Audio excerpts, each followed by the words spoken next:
Hello guys, good evening to all of you. Once again, welcome back on my YouTube channel Learn with Concept by Archana Sharma. Now it's me. आप पढ़ रहे थे diversity. इससे previous वाले video में हमने पढ़ा था कि डाइवर्सिटी की एडवांटेज क्या हैं या उसकी मेरिट्स क्या हैं. तो जब जाहिर सी बात है कि किसी चीज़ की मेरिट है तो उसकी डीमेरिट साथ में अपने आप जुड़ ही जाती है ना. तो किसी चीज़ की अच्छाई होने के साथ साथ बुराई भी होती है उसमें. क्यों? क्योंकि हम परफेक्ट नहीं हैं. ठीक है.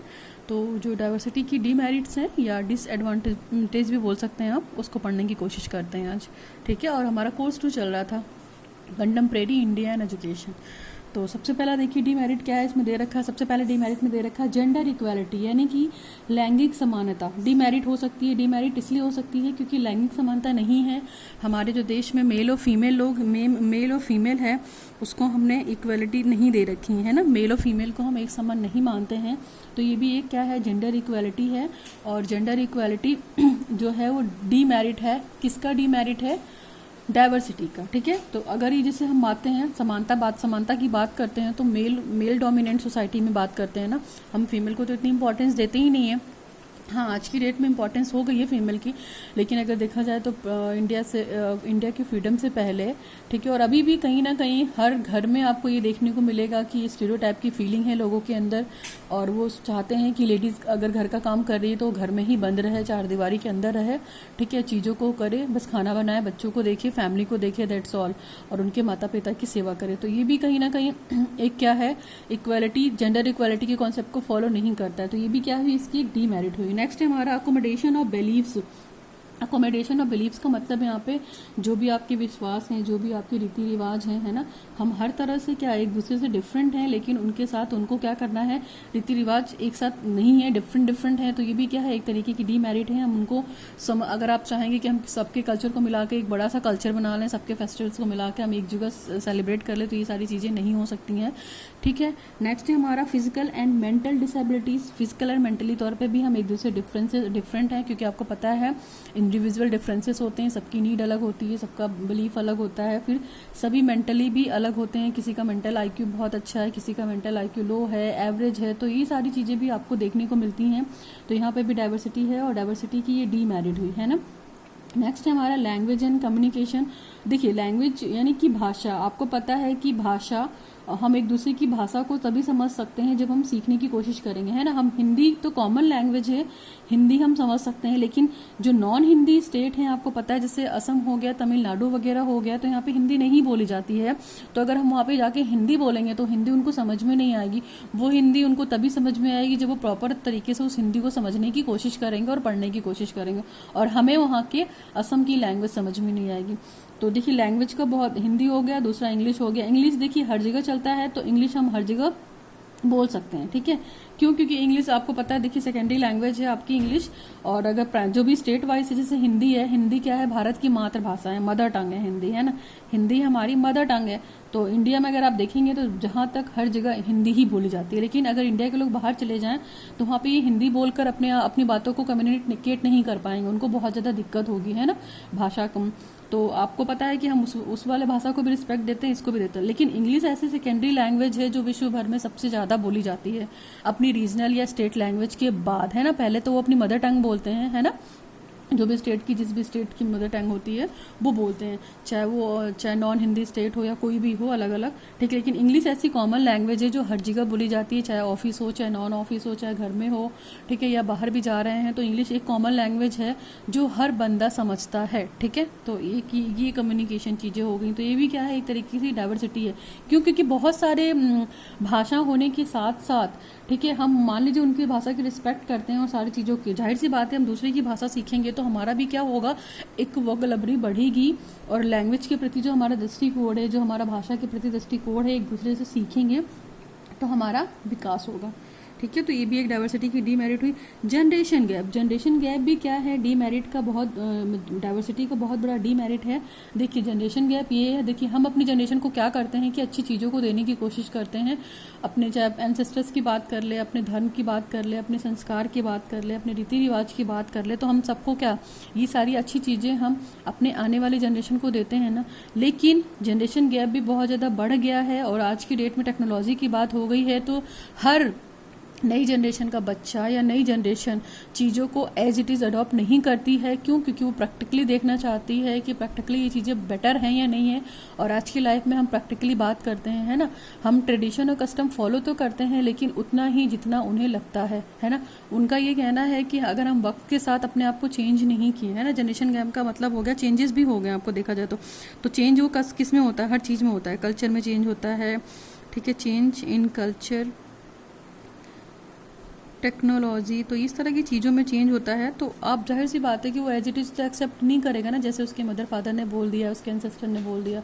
तो ये भी क्या है? Changing is the law of nature एक तरीके से। नेक्स्ट है हमारा इन्फीरियोरिटी एंड सुपीरियरिटी कॉम्प्लेक्स। तो जो बहुत अच्छा जिसका कल्चर बहुत अच्छा है, जिसकी कास्ट बहुत अच्छी है, तो लोग उसको सुपीरियर नज़र से देखते हैं। और जिसका कल्चर मतलब जो लोअर कैटेगरी के लोग हैं, जो निम्न वर्ग के लोग हैं, उनका कल्चर अलग है, उनका कास्ट अलग है, तो उनको लोग हेय दृष्टि से देखते हैं या हीन भावना से देखते हैं। तो एक ये भी बहुत बड़ा ऑब्स्टेकल है ये डाइवर्सिटी में, कहीं ना कहीं देखा जाए तो, है ना। और इसीलिए ये डीमेरिट में रखा गया है। नेक्स्ट है हमारा to avoid the other culture, और हम दूसरे के कल्चर को मतलब देखना नहीं चाहते हैं, अवॉइड करना चाहते हैं। तो ये भी डाइवर्सिटी का एक बहुत ही बड़ा डीमेरिट है ना। जैसे अगर हम बात करते हैं कि अगर हम दूसरे के कल्चर को अडॉप्ट नहीं करना चाहते हैं या दूसरे की लैंग्वेज सीखना नहीं चाहते हैं, केवल अपने बारे में ही बात कर रहे हैं, तो ये भी कहीं ना कहीं एक ड्रॉबैक है। भाई जब तक हम दूसरे के कल्चर को सीखेंगे नहीं तो हमारा ग्रोथ कैसे होगा, हमारी लर्निंग कैसे होगी। और जाहिर सी बात है कि हम दूसरे के कल्चर को रिस्पेक्ट नहीं देंगे तो सामने वाला हमारे कल्चर को रिस्पेक्ट कैसे देगा, है ना। जैसे अगर हम बात करते हैं ना, यहाँ पे अगर आप देख सकते हैं तो जनरेशन गैप में जो ऊंच नीच की भावना है और बहुत सारे कास्ट के लोग हैं, तो सब एक साथ रह रहे थे ना। और यूनिटी इन डाइवर्सिटी का जो कॉन्सेप्ट है उसको कहीं ना कहीं वो तोड़ता भी है देखा जाए तो। डीमेरिट जो ये इंडिया का है ना, अलग अलग धर्म के लोग, जाति के लोग, प्रजाति के लोग रह रहे हैं अपनी विविधता के अकॉर्डिंग, लेकिन कहीं ना कहीं ये होता है ना कि इनके बारे में हम लोगों को अवेयर नहीं करा पाते हैं, तो इसलिए फाइट होती है, इसलिए इशू होता है, इसीलिए ये डीमेरिट है। नेक्स्ट है हमारा can not accommodated for living together, और कहीं ना कहीं हम एक दूसरे के साथ रहने के लिए तैयार नहीं है। क्यों? क्योंकि हमारा कल्चर डिफरेंट है, हमारा खाना डिफरेंट है, और ठीक है, हमारा रहन सहन डिफरेंट है, हमारा व्यवहार डिफरेंट है। तो हम बहुत दिन तक दूसरे के कल्चर को अडॉप्ट करके या दूसरे के साथ क्या अकोमोडेट कर एक साथ नहीं रह सकते। वो इसलिए नहीं रह सकते क्यों? क्योंकि देखिए हमारा धर्म अलग है, हमारी जाति अलग है, हमारा कास्ट अलग है, और हमारे खाने पीने का तरीका अलग है। तो ये सारी चीज़ें होती हैं। किसी को साउथ इंडियन फूड बहुत पसंद है ना, ठीक। फिर किसी को मान लीजिए सी फूड बहुत पसंद है, किसी को नॉर्मल दाल चावल या नॉर्मल खाना जो घर का होता है वो बहुत पसंद है। तो हम एक दूसरे के फूड को खा के एंजॉय तो कर सकते हैं, लेकिन अगर वो बोल दिया जाए कि आप लाइफ लॉन्ग रखिए उस चीज़ को, तो वो चीज़ हम लोग नहीं कर सकते हैं। तो ये भी डाइवर्सिटी के लिए बहुत बड़ा खतरा है। नेक्स्ट हमारा to make the dispute on the basis of language, और कभी कभी देखा गया है कि भाषा के बेसिस पे भी बहुत लोगों में लड़ाई झगड़ा होता है ना। लड़ाई झगड़ा इन द सेंस कि मान लीजिए सामने वाले की लैंग्वेज हमको बिल्कुल क्लियर नहीं हो रही, समझ में नहीं आ रही है, और हमको कुछ काम करना है, हमें सोसाइटी में रहना है, तो हमारे अंदर भी ये सारी चीज़ें कैसे होंगी जब तक हम उसकी भाषा को सीखेंगे नहीं, तब तक तो नॉलेज होगी नहीं होगी। तो भाषा के दौर पर भी वाद विवाद बहुत होता है, बहुत ज़्यादा डिस्ट्रीब्यूट होता है, लड़ाई झगड़ा हो जाता है, ठीक। इसके बाद है danger for unity and diversity. तो आपको पता है कि देश की जो एकता और अखंडता है उसके लिए बहुत बड़ा खतरा है डाइवर्सिटी का, ये भी देखा जाए तो जो डीमेरिट है। नेक्स्ट है हमारा पॉलिटिकल कन्फ्लिक्ट्स, और जो ये मतलब देखा जाए देख डाइवर्सिटी के लिए खतरा इसलिए हो सकता है क्योंकि हम सामने वाले के कल्चर को बिल्कुल भी अवॉइड कर रहे हैं और मतलब उसको कोई इंपॉर्टेंस नहीं दे रहे हैं, उसको बहुत ही गलत तरीके से देख रहे हैं, इसलिए ये भी हो सकता है। नेक्स्ट है हमारा पॉलिटिकल कन्फ्लिक्ट। पॉलिटिकल कन्फ्लिक्ट का मतलब है देखिए जो राजनीतिक संघर्ष है वो होता रहता है, तो ये भी एक बहुत बड़ा रहता है। जो पॉलिटिकल लीडर्स होते हैं, जब पॉलिटिक्स होती है, पॉलिटिक्स तो देखिए अपने आप में पॉलिटिक्स में लोग एक दूसरे को बस यूज़ करते हैं, पॉलिटिक्स में एक दूसरे को मोहरा बनाकर अपनी अपनी डेवलपमेंट कराते हैं, उनके प्लेस पे किसी और को देखते हैं, तो ये सारी गंदी पॉलिटिक्स हैं, ठीक है। अपना काम निकालना है तो किसी भी तरीके के लोग पॉलिटिक्स कर लेते हैं, तो ये भी कहीं ना कहीं क्या है, हमारे देश की डाइवर्सिटी के लिए खतरा है ना, विविधता में एकता के लिए। तो पॉलिटिकल चीज़ों में आपको पता है कि अपना काम निकलवाने के लिए लोग एक दूसरे को यूज़ करते हैं, तो ये सारी चीज़ें भी हैं। नेक्स्ट है हमारा dangerous competition between the different religion on the people. और देखिए लोगों की जो डिफरेंट धर्म है ना, डिफरेंट कंपटीशन है, तो वो लोग मतलब क्या है, एक तरीके से कंपटीशन वाली फीलिंग रखते हैं, और जिससे क्या करते हैं, मान लीजिए वो ये कोशिश करेंगे कि हमारा कल्चर बहुत आगे रहे, हम बहुत आगे रहें, हमारा धर्म सबसे टॉप पर हो, लेकिन उसके लिए भले उनको एक दूसरे से लड़ना पड़े या मतलब कंपटीशन करना पड़े, वो किसी भी तरीके का कंपटीशन करने के लिए एग्री होते हैं। तो कंपटीशन ये लोग हेल्दी वाला तो करते ही नहीं है, बहुत ही मतलब मार धाड़ वाला या एक दूसरे को खून पी लेंगे या चूस लेंगे, या हम तुमको सोसाइटी में रहने नहीं देंगे, हमारा कल्चर ही सबसे अच्छा है, हम ही सबसे बड़े हैं और हम ही सबसे श्रेष्ठ हैं। ठीक है, तो ये सारी चीज़ें हैं और ये डीमेरिट्स हैं इतने सारे जो मैंने आपको बता दिए हैं कि ऊंच नीच की भावना, देश की अखंडता की बात करते हैं हम, लैंग्वेज के तौर पे भी डिस्ट्रीब्यूशन होता है। इसके बाद देखा जाए तो जोग्राफिकल तरीके से भी हो सकता है, जिसको हम बेस बनाकर मतलब ये बोलते हैं कि नहीं हमें भी तो ये एरिया चाहिए, और इस तरीके से पीस कैसे रहेगा, है ना। और लोगों के कल्चर को इम्पोर्टेंस नहीं देंगे, फिर इसके बाद हम मिलजुल कर नहीं रहेंगे आपस में, एक दूसरे की संस्कृति को रिस्पेक्ट नहीं देंगे, एक दूसरे को खाना पीना नहीं खाएंगे, सोसाइटी में अच्छे से बिहेव नहीं करेंगे, तो ये सब भी क्या है, डीमेरिट है कहीं ना कहीं। ठीक है, और हम नीचे हैं, तुम ऊपर हो, मैं ऊपर हूँ, मैं सबसे बड़ा हूँ, तो इस तरह की फीलिंग्स अगर आ जाएंगी तो जाहिर सी बात है हम एक दूसरे से लड़ने के लिए तैयार हो जाएंगे। ठीक है, इसके बाद हम अपने कल्चर को, ईगो को बीच में ले आते हैं, नहीं हमारा कल्चर श्रेष्ठ है, हम सबसे बड़े हैं, हमारी बात तो तुमको सुननी ही पड़ेगी। तो ये सब कहीं ना कहीं वार को क्रिएट करती हैं, कहीं ना कहीं संघर्ष को क्रिएट करती हैं, तो ये भी है, पॉलिटिक्स भी है अपने आप में। तो these are the demerits of the diversity. तो डाइवर्सिटी में आपको कोई दिक्कत नहीं होनी चाहिए। चलिए फटाफट हम कंक्लूजन पढ़ के डाइवर्सिटी के टॉपिक को ख़त्म करते हैं। चलिए, कंक्लूजन का मतलब ओवरऑल निष्कर्ष या there is a great diversity among the different religion of India in terms of language, discipline, consume and. देखिए, आपको पता है कि इंडिया में बहुत बड़ी विविधता का जो कॉन्सेप्ट है वो इंडिया में बहुत ही ज़्यादा इम्पॉर्टेंट है और डिफरेंट है। डिफरेंट किसके बेसिस पे है, रिलीजन के बेसिस पे है, लैंग्वेज यानी भाषा के बेसिस पे, कुजीन जो हमारा रहन सहन का स्तर होता है, फिर कल्चर यानी हमारी संस्कृति भी डिफरेंट है और हमारा पहनावा भी डिफरेंट है। तो अगर देखा जाए तो मतलब जो भी जिस भी दृष्टि से आप विविधता को देखिए उसमें मनुष्य के थॉट्स भी अलग हैं, है ना, थॉट्स भी डिफरेंट है। अगर देखा जाए तो मोटा मोटा थॉट्स हो गए, हमारा वर्क हो गया, हमारा लिविंग स्टैंडर्ड हो गया, तो ये सब अलग अलग है, कल्चर अलग है हमारा, तो ये सारी चीज़ें कहीं ना कहीं अलग हैं और इनसे हम एक दूसरे से डिफरेंट हैं, तो फिर भी हम एक साथ रहने की कोशिश कर रहे हैं। नेक्स्ट है हमारा but thought we all are different but we are Indians. हमारे थॉट्स डिफरेंट हैं लेकिन फिर भी हम भारतीय हैं, है ना। और आपको पता भी है कि ठीक है, तो हमारे थॉट्स तो अलग हैं लेकिन हम भारतीय हैं, ठीक है, एक अनेकता में एकता।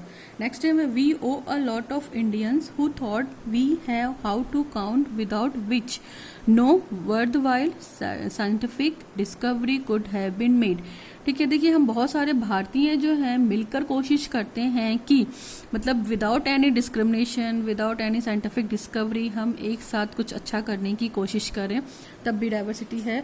और आपको पता है कि हम जो हैं विविधता को कहीं ना कहीं बेस बनाते हैं ना, ढाल बनाते हैं, और उस ढाल में ये कोशिश करते हैं कि हम चीज़ों को यूटिलाइज करें, उसको यूज़ करें, है ना, उसका मिसयूज़ या डिसयूज़ ना करें। ठीक है, मिसयूज़ इन द सेंस की जैसे कुछ अच्छी बातें होती हैं जो लोग करने की कोशिश करते हैं, तो वो अच्छी बातें हर लोग अच्छी तरीके से नहीं करते हैं ना, कुछ लोग उसका चीज़ों का मिसयूज़ करते हैं, तो वो भी नहीं करना चाहिए उन्हें। और दूसरी चीज़ जो हमें विविधता या डाइवर्सिटी हमें मिली हुई है गिफ्ट के रूप में, तो आपको पता है आप उसको अच्छे से अडॉप्ट करिए, उसको अच्छे से गेन करिए, है ना, चाहे वो थॉट के तौर पे हो, चाहे हमारी फिजिकल एक्सप्रेशंस के ग्रोथ पे हो। ठीक है, तो उसका हमें मिसयूज़ नहीं करना चाहिए, डाइवर्सिटी को बनाकर रखना चाहिए। और ये नहीं कि हमारा काम है तो हमने अपना सामने वाले से काम निकाल दिया, उसके बाद हमने उसको हाय हेलो करना बंद कर दिया है या उससे बातचीत करना बंद कर दिया, और हमारा काम था तो हमने अपना स्वार्थ निकाल लिया है, उसके बाद उसको छोड़ दिया है। तो ये चीज़ें भी नहीं करनी है, क्योंकि हमारी भारतीय संस्कृति की विशेषता यही रही है कि अनेकता में एकता के कॉन्सेप्ट को हम फॉलो करते हैं, और हमेशा ये बहुत पास से चलता चला आ रहा है, अनेकता में एकता, है ना। विभिन्न धर्म के लोग, विभिन्न जाति के लोग यहीं पे रहे हैं, और देखा जाए तो कहीं ना कहीं एजुकेशन में भी ये चीज़ें हैं, और इसको सबसे अच्छा पहुंचाने के लिए इसके लिए बेनिफिट का काम किसने किया, एजुकेशन ने किया। तो शिक्षा के माध्यम से हमने कोशिश की कि अच्छा योगदान दिया डाइवर्सिटी को और आगे बढ़ाने में।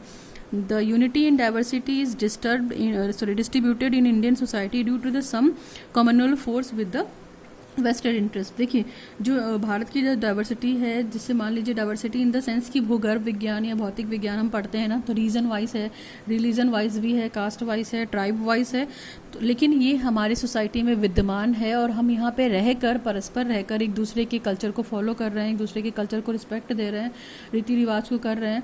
देखिए, सपोज कीजिए अगर हम मान लीजिए जैसा कि हम सभी जानते हैं, है ना, कि जहाँ पे हम रह रहे हैं तो हमारी टेंडेंसी अलग अलग है, हमारा एक दूसरे से बात करने का तरीका तरीका अलग है, हमारा लैंग्वेज अलग है, हमारा कम्युनिकेशन अलग है, ठीक। और सपोज कीजिए कि हमारी इंडिया की जो सोसाइटी है वहाँ पे हर धर्म के लोग हैं, है ना, तो जाहिर सी बात है हम उनके कल्चर को अडॉप्ट करेंगे, हम उनकी टेक्नोलॉजी को अडॉप्ट करेंगे, है ना। तो ये सारी चीज़ें भी बहुत मैटर करती हैं और एक दूसरे को सेव करने की भी कोशिश करेंगे और अपने कल्चर को भी सेव करने की कोशिश करेंगे। तो कहीं ना कहीं डाइवर्सिटी की बहुत इंपॉर्टेंस है, बहुत नीड है। हम डाइवर्सिटी को अडॉप्ट नहीं कर सकते, अवॉइड नहीं कर सकते हैं। और दूसरी चीज़, इसमें एनवायरनमेंट बहुत इंपॉर्टेंट है, एनवायरनमेंट को आपको कंजर्व करना है, वाटर कंजर्व करना है। तो ये सारी चीज़ें कहीं ना कहीं लेके चलते हैं और ये सब कैसे करेंगे, आप अपने माइंड से करेंगे।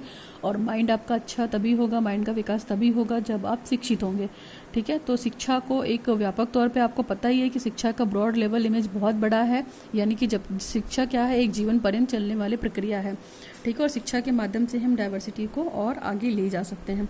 फिर नेक्स्ट है, but in India has a strength overcome the communal violence and religious threat, ठीक है। कभी कभी आप लोगों ने देखा होगा कि धर्म के नाम पे भी लोग लड़ने लगते हैं ना। धर्म के नाम पे इन द सेंस कि हमारा जो धर्म है वो बहुत श्रेष्ठ है, जो दूसरे वाले का धर्म है वो बहुत नीचा है। तो इस तरह की चीज़ें भी आती हैं और लोग आपस में लड़ने भिड़ने लगते हैं। तो ये डाइवर्सिटी का ये भी एक निकल कर आया था।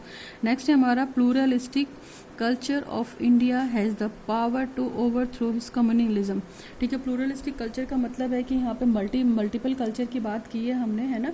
मल्टीपल कल्चर का मतलब कि हर तरह के हिंदू, मुस्लिम, सिख, ईसाई आपस में सब भाई भाई इसी कल्चर को हम फॉलो करते हैं और इसी कल्चर को हम आगे लेकर चलते हैं। और सबसे बड़ा इसमें योगदान किसका होता है, शिक्षा का सबसे बड़ा योगदान होता है। और देखा जाए तो कहीं ना कहीं डाइवर्सिटी को एक बून की तरीके ट्रीट करते हैं, ठीक है। डाइवर्सिटी को एक वरदान मानते हैं, ठीक है, कर्ज नहीं मानते हैं। Diversity is as a boon, diversity को हम एक वरदान की तरह मानते हैं, ठीक है। और इस वरदान का समुचित प्रयोग करना मनुष्य के हाथ में है या हमारे हाथ में है।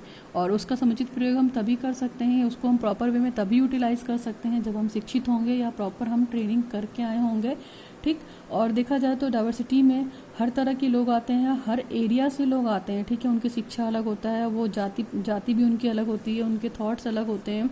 हर चीज़ अलग अलग होने के बावजूद भी हम कहीं ना कहीं एक हैं। जैसे मैंने एग्जांपल दिया था आप लोगों को कि मान लीजिए फ्लावर वगैरह है तो हर फ्लावर सेम कलर का नहीं होगा और सबकी अलग अलग इमेज होगी, सबका कलर अलग होगा, सबकी स्मेल भी अलग अलग होगा। तो उसी तरीके मनुष्य भी अलग अलग है, सारे प्राणी जगत अलग अलग है, एक दूसरे से विभिन्न है, डिफरेंट है, तभी ये डाइवर्सिटी है। और ओवरऑल देखा जाए कंक्लूजन डाइवर्सिटी का तो दैट पॉजिटिव ही है, ठीक है। डाइवर्सिटी नहीं होगी तो हम अपने आप को सोसाइटी में सर्वाइव नहीं करा पाएंगे किसी भी कीमत पे, एक दूसरे से लड़ते रहेंगे। एक सोसाइटी में ऑर्डर जो मेंटेन है वो डाइवर्सिटी के माध्यम से ही मेंटेन है और हम लोगों को जोड़कर चल पा रहे हैं ना।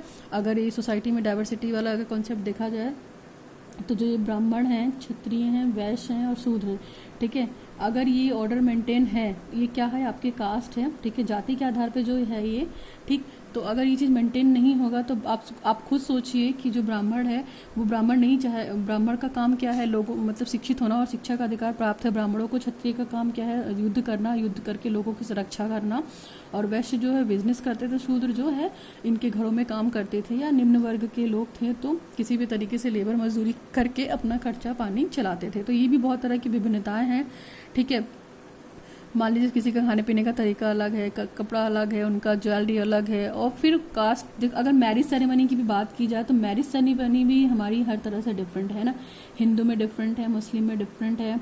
इसके बाद ज्वेलरी वगैरह भी बहुत, मतलब कॉस्ट्यूम की भी अगर हम बात करते हैं ना तो कॉस्ट्यूम भी कहीं ना कहीं डिफरेंट है। तो इतनी सारी डाइवर्सिटी हैं ओवरऑल, फिर भी भारत की जो संस्कृति है एकता के उसमें चिन्ह दिखाई देंगे आपको, है ना। भले वो अलग अलग प्रकार के रंगों में बिखरा हुआ है लेकिन कहीं ना कहीं हम एक हैं, ओवरऑल हम एक हैं, ठीक है। ओवरऑल हम एक हैं, हमारे पास इतनी सारी डाइवर्सिटी हैं लेकिन हम एक हैं, तो हमें ये तोड़ नहीं सकते हैं। और आप शिक्षित हैं तो आप कोशिश करिए कि लोगों के अंदर डिस्क्रिमिनेशन ना लाइए, चाहे वो जाति के तौर पे हो, चाहे वो रेस के तौर पे हो, चाहे वो कलर की उस पे हो, किसी भी तरीके का विभेद मत कीजिए, है ना। इतनी सारी भिन्नता हैं लेकिन हम उसको खत्म नहीं कर सकते हैं ना, विभिन्नता रह गया क्यों, क्योंकि ये नेचर गिफ्टेड है। नेचर ने सभी को सेम नहीं बनाया है, चाहे पर्सनालिटी वाइज हो, चाहे नॉलेज वाइज हो, चाहे किसी भी तरीके से वाइज हो, हम एक दूसरे से विभिन्न हैं, चाहे हमारे विचार हो, कुछ भी हो। लेकिन हमारा मोटो क्या है कि हम सभी को एक सूत्र में, एकता के सूत्र में पिरो कर रखें, बांध कर रखें, और डाइवर्सिटी यही कहती है। तो ओवरऑल ये डाइवर्सिटी का कॉन्सेप्ट था। आई होप आपको डाइवर्सिटी पूरा क्लियर हो गया होगा। मैंने मेरिट पढ़ा दिए, एडवांटेज पढ़ा दिए हैं आपको, एजुकेशन फॉर डाइवर्सिटी पढ़ा दिया, ठीक है। कास्ट डाइवर्सिटी पढ़ाई मैंने आपको, ट्राइब भी पढ़ाई है ना, पूरा डिटेल में पढ़ाया है, सबके अलग अलग वीडियोस हैं। रीजनल डाइवर्सिटी पढ़ाई, फिर रिलीजियस डाइवर्सिटी बताई, मैंने आपको अच्छे से बताया कि कितना कितना कंटेंट है, अमाउंट है और कैसे कैसे हैं, ठीक है। टाइप्स ऑफ डाइवर्सिटी भी बहुत डिटेल में डिस्कस की हुई है, आप देख लीजिएगा वीडियोस, आपको बहुत हेल्प मिलेगा। डाइवर्सिटी में आई थिंक आपको डिफरेंट नहीं होगा, डिफ़िकल्टी नहीं होगा। और कॉन्सेप्ट ऑफ डाइवर्सिटी भी मैंने पूरा क्लियर कर दिया है आपको, रिलीजन बेस पे, कास्ट बेस पे, ट्राइब पे भी, that is overall about the diversity, ठीक है। और हमारा सबसे लास्ट में कंक्लूजन, तो अब डाइवर्सिटी में कुछ भी नहीं बचता है, मैंने डाइवर्सिटी के टॉपिक को कंप्लीट कर दिया है। आपको वीडियो में कुछ भी प्रॉब्लम हो तो you can ask me in my comment section, ठीक है। अभी आज के लिए बस करते हैं, और वीडियो अगर थोड़ा भी हेल्पफुल रहा हो तो लोगों तक लाइक कीजिए, शेयर कीजिए, मेरे चैनल को सब्सक्राइब कीजिए, ताकि जो ये बेल नोटिफिकेशन है आपको डेली मिलती रहे। डेली एक वीडियो ज़रूर अपलोड होता है, ठीक है। BA daily classes learn with concept bye Archana Sharma. Now आज के लिए बस करते हैं, ठीक है। Thanks for watching the video. Now signing off, learn with concept bye Archana Sharma.